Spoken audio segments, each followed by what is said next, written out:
12 वर्षीय विद्यार्थिनीवर लैंगिक अत्याचार प्रकरणी नराधम शिक्षकास जिल्हा व सत्र न्यायाधीश डी.एन. सुरवसे यांनी मरेपर्यंत जन्मठेपेची शिक्षा सुनावली। धनाजी सोपान इंगळे, वय वर्ष 48, राहणार पाटकुल, तालुका मोहोळ असं शिक्षा झालेल्या शिक्षकाचं नाव आहे। याबाबत पीडितेच्या फिर्यादीवरून मोहोळ पोलीस ठाण्यात गुन्हा दाखल करण्यात आला होता। 14 एप्रिल 2023 रोजी शिक्षक आरोपी धनाजी इंगळे वर्गात उपस्थित होता, तेव्हा त्यानं पीडितेला वर्गात थांबून इतर विद्यार्थ्यांना बाहेर थांबण्यास सांगितले। त्यानंतर त्यानं वर्गामध्येच पीडितेवर शारीरिक लैंगिक अत्याचार केले।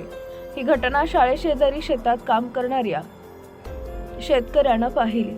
त्यानंतर 15 एप्रिल 2023 रोजी त्याच्या भावाच्या मदतीनं शेतकऱ्यानं त्या वर्गामध्ये सीसीटीव्ही कॅमेरा लावला। यामध्ये दुसऱ्या पीडितासोबत गैरवर्तन करतानाचा व्हिडिओ समोर आला। त्यानंतर इंगळे यानं अशा प्रकारचे 2 ते 3 कारनामे केल्याचं उघड झाले।